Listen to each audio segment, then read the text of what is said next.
അംഗീകരിക്കാൻ മനസ്സില്ലാത്ത ധിക്കാരികൾ. ആര് പറഞ്ഞു കൊടുത്താലും ആ പറഞ്ഞ ആൾക്കാരെ ട്രോളും, അവരെ കളിയാക്കും, അവരെ പരിഹസിക്കുക. നല്ലത് പറഞ്ഞു കൊടുത്താൽ അവരെ പരിഹസിക്കുക. അതൊരു കലയാണെന്ന് അപ്പത്തെ കാലത്ത് അതൊരു കലയാണ്.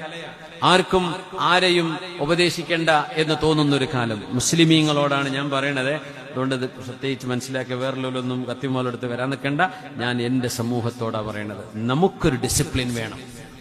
മുസ്ലിമീങ്ങൾക്ക് ഡിസിപ്ലിൻ വേണം.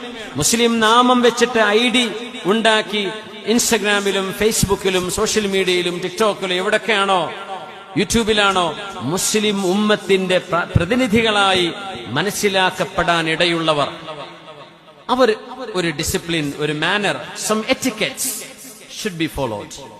നിർബന്ധമാണ് ഈ ഉമ്മത്തിന് വിചാരിച്ച്. നമ്മളൊരു സംസ്കാരത്തിന്റെ ആളുകളാണ്. നമുക്ക് തോന്നിയത് പെൺകുട്ടികൾ നല്ല ഹിജാബ് കിട്ടുന്നുണ്ടാവും, തല മറച്ചിട്ടുണ്ട്, ഒരു യൂട്യൂബറാണ്, എന്നിട്ട് ബോഡി മൊത്തം എക്സ്പോസ്ഡ് ആണ്. വാക്കുകൾ അസഭ്യമായത് പറയാ, വ്യഭിചാരത്തെ സൂചിപ്പിക്കുന്ന ടാബൂസ്. എന്ത് സംസ്കാരമാണ് പടച്ചവനെ! എന്ത് ഹിജാബികളാണ് ഈ കുട്ടികള്! അവർ കാണിച്ചു കൂട്ടുന്ന ചില ഡാൻസുകൾ, ചില പെർഫോമൻസ് ദീനിനോ അവർ കൊണ്ടു നടക്കുന്ന സംസ്കാരത്തിനോ വേഷവിധാനത്തിനോ പോലും യോജിക്കുന്നതാണോ എന്ന് പൊന്നുമക്കളെ ഒന്ന് ആലോചിച്ച് ചെയ്യണേ. ദയവ് ചെയ്ത് പുണ്യ നബിയുടെ ഉമ്മത്തികളായി നാളെ ഹബീബിനോട് ഷഫാഅത്ത് ഇരന്നു വാങ്ങേണ്ടവരാണ് നമ്മൾ. ഹബീബിന്റെ അരികത്ത് ചെന്ന് പുണ്യ നബിയെ ഇശ്ഫഇല്ലാഹ ലനാ, ഞങ്ങൾക്ക് വേണ്ടി അല്ലാഹുവിനോട് മാപ്പിനെ ചോദിക്കണേ എന്ന് ഹബീബിനോട് ഷഫാഅത്ത് ചോദിക്കേണ്ട ആളുകളായിരിക്കും നമ്മൾ. നമ്മൾ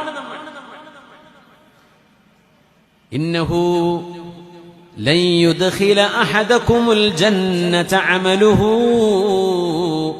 നിങ്ങളിൽ ആരുടെയെങ്കിലും ചെയ്ത നിസ്കാരമോ നോമ്പോ ഹജ്ജോ ദാനമോ, നിങ്ങൾ കൊടുത്ത പാട്ടപ്പിരിവിന് വരുമ്പോ ബക്കറ്റിലിട്ട് കൊടുക്കുന്നത്, ദാനം ചെയ്തു കൊടുക്കുന്ന നിങ്ങളുടെ ഈ സംഭാവനകളെ കൊണ്ട് നിങ്ങൾക്ക് നാളെ രക്ഷപ്പെടാം, സ്വർഗം കിട്ടും എന്ന് നിങ്ങൾ വിചാരിക്കേണ്ട. പിന്നെയോ? അപ്പൊ അവര് ചോദിച്ചു, നബിയെ വലാ അൻത യാ റസൂലല്ലാഹ്, നബിയെ അങ്ങയും അങ്ങനെ തന്നെയാണോ?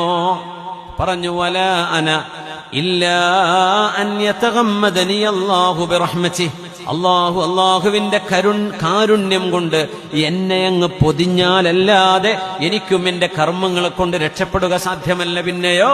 അല്ലാഹുവിന്റെ ഔദാര്യം വേണം. ഔദാര്യം കിട്ടണമെങ്കിൽ അല്ലാഹു പറഞ്ഞ പോലെ ദുനിയാവിൽ ജീവിക്കണം.